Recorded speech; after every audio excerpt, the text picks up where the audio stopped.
የጋዝ ተሽከርካሪዎች ምን አይነት መኪና ስትራክቸር ዲዛይን ይኖራቸዋል? የኤሌክትሪክና የነዳጅ ሁለቱን ስናይ ልዩነታቸው በጣም ይራራቃል። በኤሌክትሪክ ተሽከርካሪዎች ለምሳሌ ኢንጂን የላቸው፣ ሁሉም የፓወር ሶርሳቸው ባትሪው ነው የሚሆነው ማለት ነው። ከፊውል ታንከሩ ብንጀምር የነዳጅ ታንከሩ በነባሩ የነዳጅ ተሽከርካሪዎች ላይ የምናገኘው፣ ጋዝ ተሽከርካሪ ግን ስንመጣ ኢንጂን ይኖረዋል እንደ ማንኛውም የነዳጅ መኪና። የነዳጅ መስመሩም እንደዚሁ ፓይፖቹ በጣም ጠንካራና ሊክ እንዳያደርጉ። ሁሉም ተሽከርካሪዎች ሰርቪስ የሚደረጉት የጉዳት መጠን ስለደረሰባቸው ብቻ አይደለም፣ አገልግሎታቸው እንዲቀጥል ነው። ግን በአጋጣሚ አገልግሎታቸው ሊቋረጥ ይችላል። ማለትም በአደጋ ምክንያት ሊሆን ይችላል፣ ወይም ደግሞ በሰርቪስ ታይማቸውን ባለመጠበቅ ሊሆን ይችላል። ከነዛ አንጻር ምን አይነት ጉዳቶችን ልናይ እንችላለን? የጋዝ ተሽከርካሪዎች ላይ የጋዝ ተሽከርካሪዎች አንደኛ አየር እንደመሆኑ መጠን ሊኬጅ እንዳይኖር ጥንቃቄ ማድረግ ይፈልጋል። ምክንያቱም የናፍጣና የቤንዚን መኪናዎች ላይ ፍሳሽ በሚኖርበት ሰዓት በቀላሉ የሚታይ ስለሚሆን ያለው ጥንቃቄ እዚኛው ላይ ተን ስለሚሆን ማለት ላይታይ ይችላል። ስለዚህ የሊኬጅ እንዳይኖር የንፋስ እሱን መጠንቀቅ ይፈልጋል ማለት ነው። ሌላ ፍሌሜብል የሆኑ ነገሮችን፣ ተቀጣጣይ ነገሮችን ከተሽከርካሪው አጠገብ በማራቅና እነዚህ ነገሮች ስንጠቀም ደግሞ ጥንቃቄ በማድረግ አንዱ ጥንቃቄ የምናደርግበት ነው። ሌላ ጥገና ላይ ቴክኒሽያኖች የራሳቸውን ሴፍቲ ፕሮሲጀር ተጠቅመው ነው ተሽከርካሪውን አፕሮች ማድረግ ያለባቸው፣ ጥገና ላይ እንትን ማለት ያለባቸው እንጂ ከተሽከርካሪ እንትኑ ይለያያል። የምናደርገው ጥንቃቄ ኮመን የሆነ ነገር አለ፣ እንደገና ስፔሲፊክ የሆነ ለእንደዚህ አይነት የምናውለው ደግሞ የጥንቃቄ አለ ማለት ነው። አሁን እንግዲህ እኔ በሰፊው ማውራት የምፈልገው የተፈጥሮ ጋዝ ላይ እንደ ሀገርም እንደ አዲስ ስለሆነ እየተቀበል ነው ያለው። ማለት አሁን ለምሳሌ የድሮ መኪኖች ላይ ቢሆኑ ምን አይነት ጥያቄ ልጠይቅ እችላለሁ? ቶሎ ሊያጋጥመን የሚችሉ ችግሮች የሚል ጥያቄ ላነሳ እችላለሁ። ይሄኛው ግን ገና አዲስ ተሽከርካሪ እንደመሆኑ ጥንቃቄ ላይ ነው በሰፊው ማውራት የምፈልገውም ተመልካቾቼም በደንብ እንዲረዱት የምፈልገው ጥንቃቄ ላይ ስለሆነ ማለት ነው። እና ብዙ ጊዜ የተለመዱ ነገራቶች አሉ እንደ ሀገር። አሁን ኤሌክትሪካል መኪና መጣ። ኤሌክትሪካል መኪና ሲመጣ ሹፌሮች ድሮ በነበራቸው መንጃ ፍቃድ አሁንም ይነዳሉ።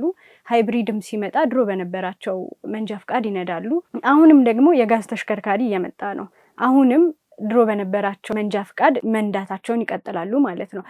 እኔ እንደ ጋዜጠኛም እንደ አውቶሞቲቭ ባለሙያም ይሄ ነገር ቢለወጥ ማለት ከጥንቃቄያችን አንጻር ቢቀየር እላለሁኝና የእርስዎ ሀሳብ ከጥንቃቄያችን አንጻር እንዴት ይረዱታል? እርስዎ ምንስ ብለው ሊያስተላልፉ ይችላሉ ለተመልካቾቼ? የነዳጅ አይነቱ ስለተቀየረ ብቻ ሳይሆን እሱን ተከትሎ ተሽከርካሪዎች ላይ ያሉ ዲቫይሶች ራሱ ልዩነት አላቸው። ስለዚህ እንዴት ነው አጠቃቀማችን ምን መምሰል አለበት የሚለውን ልዩ ስልጠና መውሰድ ይጠበቅባቸዋል። ለዚህ ደግሞ ትራንስፖርት ባለስልጣን የራሱን የስልጠና ሁኔታዎች ቢያመቻችና መንጃ ፈቃዱ እንዳለ ሆኖ ተጨማሪ ኦሪየንቴሽን ወይም ስልጠናን የሚሰጥበት አግባብ ቢኖር ጥሩ ነው ለአሽከርካሪዎች ማለት ነው። ወደ ቴክኒሽያኖች ደግሞ ሲመጣ የአውቶሞቲቭ ጥገና ማዕከል የማኔጅመንት አካላት የተለያየ የስልጠና ፕሮግራም አመቻችተው ባለሙያዎቻቸውን ሙያቸውን አፕዴት እንዲያደርጉ ካለው የቴክኖሎጂ ለውጥ ጋር በተጨማሪ ደግሞ ሙያተኞችም ራሳቸውን በስልጠና ቢያበቁ የተሻለ ነው። አሁን የኤሌክትሪክ ተሽከርካሪዎች ጋር ስንመጣ እዛም ለኤሌክትሪክ ተሽከርካሪዎች የምናደርገው ጥንቃቄ ይለያል። ምንድን ነው? ከፍተኛ ኃይል ያለው ባትሪ ነው የሚኖረው። እንደ ማንኛውም መኪና በእጅ ራሱ የሚነካ አይደለም፣ ወደ ውስጥ ያለው ፓርት ማለት ነው። ሰውን እስከ መግደል የሚያደርስ ኃይል ነው ያለው እንደ ኤሌክትሪክ። አሁን የመብራት ኃይል ፖል ላይ ያሉ እንትን አለ አይደለም? ልክ እንደ ከሱ ጋር እንግዲህ የሚቀራረብ ኃይል ነው እዛ ጋር የሚኖረው። አሁን የቤት ኤሌክትሪክ ስንይዘው ሾክ የሚያደርገን አለ። የመኪና ባትሪ ደግሞ ሄደን ብንነካውም ሾክ አያደርገንም አይደለም? ነገር ግን የኤሌክትሪክ መኪናዎች ላይ ግን እንደዛ አይደለም። ይይዛል በትክክል እስከ መግደል ያደርሳል ማለት ነው እንትኑ ውስጥ ያለው ዲቫይስ ማለት ነው። ስለዚህ ቴክኒሻኖች እንዴት ብለው ነው አፕሮች የሚያደርጉት ይህን መኪና እንዴት ነው የሚጠግኑት ለሚለው ራሱ የሴፍቲ ፕሮቶኮል አለው። እንዴት ብለው ኒውትራላይዝ ማድረግ አለባቸው ያንን ኃይል ሲሰሩ ደግሞ የእጅ ጓንት እና የሴፍቲ ጫማቸው አለባበሳቸው ነው ከዛኛው የተለየ ነው ማለት ነው። ስለዚህ ይህንን ደግሞ ሊያውቁ የሚችሉት ተገቢው ስልጠና ሲሰጣቸው ነው እና ተገቢውን ስልጠና አግኝተው ራሳቸውንም ከአደጋ መጠበቅ አለባቸው፣ አካባቢያቸውንም ከአደጋ መጠበቅ አለባቸው ማለት ነው። እኛ ሀገር ላይ ይሄ ነገር አልተለመደም። አሁን ለምሳሌ ረጅም ዓመት የሰሩት መካኒኮች እንደ አዲስ ከዜሮ ተማሩ ልንል አንችልም። ስለዚህ ወይ የሚሰሩበት ድርጅታቸው ራሱ የሰራተኞቹን ወጪ ሸፍኖ አዲስ ቴክኖሎጂ ሲመጣ ስለዛ ነገር አዲስ ስልጠና መስጠት ማስቻል አለበት ለሰራተኞቹ። ማንኛውም ሰው መንጃ ፈቃድ ያወጣል፣ ግን የተሻለ ይሄ ቴክኖሎጂውን ያማከለ ስልጠና፣ ምክንያቱም አነዳዱ ተመሳሳይ ስላልሆነ ቴክኖሎጂውን ያማከለ ስልጠና ቢኖራቸው ብዬ እኔም እንደ ሀሳብ በዚህ ፕሮግራሜ ላይ ሀሳቤን እገልጻለሁኝ ማለት ነው። እስኪ ቀረ የሚሉት ነገር ካለ? ምናልባት አሁን ትራንስፎርም ስናረግ የአኗኗር ዘይቤያችን ቴክኖሎጂ ያመጣውን አዳዲስ ግኝቶች መሰረት አድርገን የአኗኗር ዘይቤያችን ይቀየራል ማለት ነው። ቤንዚንና የናፍጣ ተሽከርካሪዎችን እየቀየርን በእነዚህ በጋዝ ተሽከርካሪዎች እየተካን ነው፣ በኤሌክትሪክም እየተካን ነው። ሆኖም ግን ይህንን ተከትሎ መሟላት ያለባቸው የመሰረተ ልማት እንትኖች አሉ፣ ድጋፍ ሰጪ የሆኑ ለምሳሌ ለኤሌክትሪክ ተሽከርካሪዎች ቻርጅ ማድረጊያ ስቴሽኖች እንደሚያስፈልጉን ሁሉ ለጋዝ ተሽከርካሪዎችም እንደዚሁ በየቦታው ከዚህኛው ወደዛኛው ትራንስፎርም በምናደርግበት ጊዜ እጥረት ካለ ያው ሌላ ቻሌንጅ ይፈጥራል ማለት ነው። ስለዚህ ጎን ለጎን አብረን መሰረተ ልማቱንም እያሟላን መሄድ አለብን ማለት ነው። ልክ አንድ ቴክኖሎጂ ስናመጣ አሁን ለምሳሌ አዲስ መኪና ልናስመጣ ነው አይደል? የጋዝ ተሽከርካሪዎችን በሀገራችን ላይ ልናሰፋ ነው። ስለዚህ ጋዝ ተሽከርካሪዎች ሲመጡ የራሳቸው የሆኑ ስፔር ፓርቶችን አብሮ ማስመጣት፣ ጋዝ ቻርጅ የሚያደርጉበትንም አብሮ መግጠም፣ የተለያዩ ሀሳቦችን ትክክል። ስፔር ፓርት አቅራቢ ድርጅቶችም እዚህ ላይ ትኩረት ሰጥተው በበቂ ሁኔታ ማቅረብ ይኖርባቸዋል። ተሽከርካሪዎችን የሚያስመጡ ድርጅቶች ለሚያስመጧቸው ተሽከርካሪዎች የሚሆኑ ስፔር ፓርቶችን ማቅረብ ይኖርባቸዋል።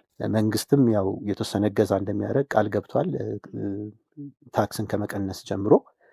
ስለዚህ ይህን አጠናክሮ በዚህ መቀጠል ያስፈልጋል ማለት ነው። ከጥንቃቄ አንጻርም ቅድም ስጠይቀኝ ነበረው። አሁን ለምሳሌ እኔ በምሰራበት የገጠመኝን ነው የምነግርህ እና ሰርቪስ ካስደረገ በኋላ መኪናውን ኤር ክሊነር ተቀየረለት። ክሊነር ሲቀየር ላስቲኩ ይፈታል አይደል? ቼክ ያደርጋሉ መኪናቸው ከመውጣቱ በፊት እና ኤር ክሊነሩን ድጋሚ ላስቲክ ውስጥ ከቶ ሲከድ ነው አየሁትኝ እና ለምንድን ነው ያደረግከው የሚል ጥያቄን የሰጠሁትኝ። ይቺ እቃ አለኝ ቶሎ ቶሎ ትቆሽሻለች። ኤር ክሊነር ማለት አየር ማጣሪያ ማለት ነው። ይቺ እቃ ቶሎ ቶሎ ትቆሽሻለች፣ ስለዚህ እንዳትቆሽሽብኝ ብዬ ነው ላስቲክ ያደረኩበትኝ አለ እና ሹፌሮችም በተገቢው ስልጠና ያስፈልጋቸዋል ስለ መኪናቸው። ኤር ክሊነር ማለት እንግዲህ ከስሙ ለራሱ አየር ማጣሪያ ነው። አየርን ነው የሚያጣራው። ወደ መኪናችን ሲያስገባልን አየርን አጣርቶ ነው የሚያስገባልን እና ለመኪናችን ጉልበት፣ ለብዙ ነገር ጥቅም አለው እና ከዚህ አንጻር ገና ሹፌሮቻችንም ላይ ገና አልተሰራም ብዬ ስለማስብ ነው ብዙ ነገራቶች ላይ መሰራት አለባቸው ብዬ የማስበው እና ይቀረናል ገና። ቬሂክል ኦፕሬት የሚያደርጉ የተለያዩ ተሽከርካሪዎችን የሚነዱ አሽከርካሪዎቻችን ካለው ቴክኖሎጂ ከሚያቀርበው አዳዲስ የቴክኖሎጂ ውጤቶች ከሚያቀርቡት የተሽከርካሪ አይነት ጋር ራሳቸውን ማስተዋወቅ ይጠበቅባቸዋል። እነሱን ደግሞ ስራ ላይ የሚመድቡ አካላት፣ የማኔጅመንት አካላት ለሰራተኞቻቸው ተገቢውን ስልጠና መስጠትና እውቀታቸው ከፍ እንዲል ማድረግ ይጠበቅባቸዋል። ወደ ማጠቃለያ ሀሳቤ ልሂድና አምጪዎች አሉ፣ አስመጪዎች አሉ፣ የተፈጥሮ ጋዝ ተሽከርካሪ መኪኖችን የሚያስመጡ አሉ። ከዛ ደግሞ የሚገዙ ባለሀብቶች አሉ። ከሚገዙት ባለሀብቶች ቀጥሎ ደግሞ መኪናው ጋር የሚገናኙ ቀጥታ የሚገናኙ ሹፌሮች አሉ። ለእነዚህ ሶስቱ ምን ማድረግ አለባቸው ከጥንቃቄ አንጻር? ተሽከርካሪውን የሚያስመጡ ድርጅቶች፣ አስመጪዎች የሚያስመጡትን ብራንድ መሰረት ያደረገ ስልጠናም አብረው ማቅረብ አለባቸው። የሚያሰራጩ ወይም የሚሸጡ ካምፓኒዎች እንደዚሁ ለሚሸጡለት አካል ያንን ማሽነሪ ኦፕሬት ለሚያደርገው ወይም ተሽከርካሪ ለሚነዱት ሙያተኞች ተገቢውን ስልጠና መስጠት አለባቸው። አስፈላጊውን ደግሞ ጥንቃቄን የሚመለከቱ ነገሮች አፕዴት ማድረግ አለባቸው፣ ማስተዋወቅ አለባቸው። ሙያተኞች ደግሞ በዚህ ስራ ላይ የተሰማሩ ሙያተኞች አንድ ራሳቸውን ከአደጋ መጠበቅ አለባቸው። አካባቢያቸውንም ሰውንም በአካባቢያቸው የሚገኘውን ሁሉ ከአደጋ መጠበቅ አለባቸው። ስለዚህ ሁሉም ባለድርሻ ነው ማለት ነው፣ በዚህ ሚዲያን ጨምሮ ማለት ነው። እናመሰግናለን። እንግዲህ ጥሬን አክብረው እዚህ ድረስ ተገኝተውልኛል እና ሙያዊ የሆነ ሀሳቡን ከግል አስተያየቱ ጋር ጨምረው ጥሩ ማብራሪያ ስለሰጡኝ በተመልካቾቼ ስም ከልብ አመሰግናለሁኝ። እየተከታተላችሁ የነበረው አውቶሞቲቭን ከነጃት ጋር ነበር። ሳምንት በሌላ እንግዳ በሌላ ርዕሰ ጉዳይ እስከምንገናኝ መልካም ሳምንት።